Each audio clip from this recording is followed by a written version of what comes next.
At either end of the road to Russia connection, you'll find concerns about the economy. Here in the GrantsPass area, the continuing battle over the timber supply issue has forced the shutdown of several mills in the GrantsPass area in the past several years.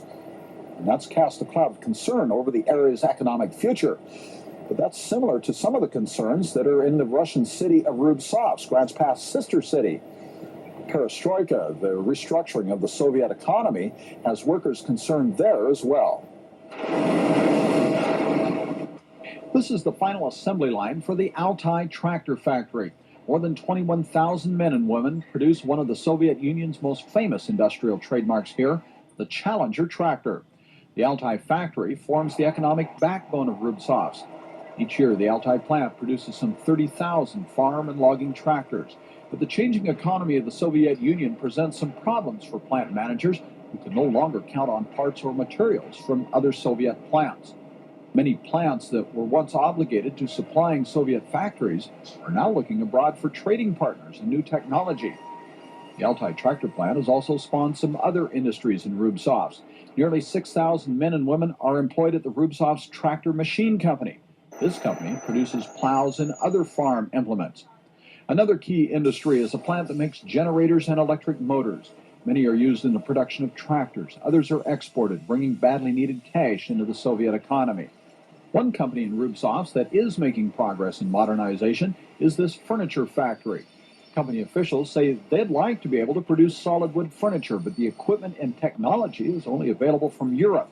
Problem is, rubles to buy the equipment cannot be spent outside the Soviet Union.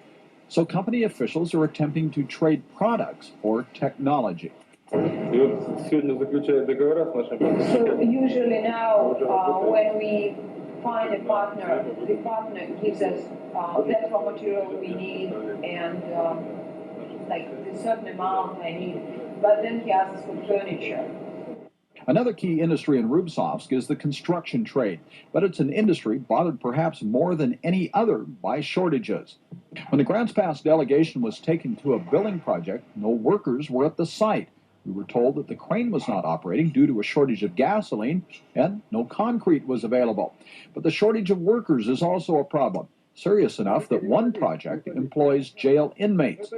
Another problem, at least from the American point of view, is construction standards and the quality of workmanship. And those waiting for apartments complain that it often takes years to find a vacancy. Beyond Rubtsovsk, farms spread from horizon to horizon.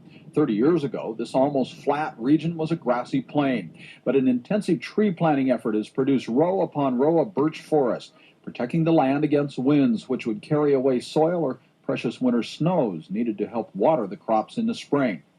A foundation of the Russian economy has always been agriculture. About an hour's drive outside Rubtsovsk, this collective farm regularly exceeds its production quotas. The farm has nearly 3,000 employees, most of whom live in a village near the farm. A dry spring that stunted wheat growth turned wet in July and August, leaving fields too soggy to harvest and the wheat mildewed. So a frantic harvest is underway to salvage what is left. Rubtsovsk citizens appear to be generally satisfied with housing, food, and employment, but the gridlocked Soviet economy is causing turmoil in other parts of the country.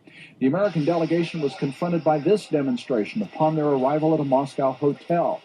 Guides say this scene would not have been permitted just a couple years ago. Dozens of homeless people are appealing for Moscow's help to find more housing and food. Rubtsovsk, 2,000 miles to the east, appears to have escaped much of this discontent so far. But a sign of the constant search for material goods shows up every Sunday morning in this empty lot on the city's north side.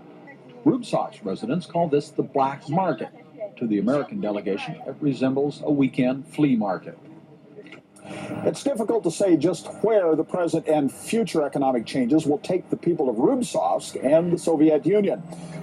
It's just as hard to say what the future holds for the economy of Southern Oregon.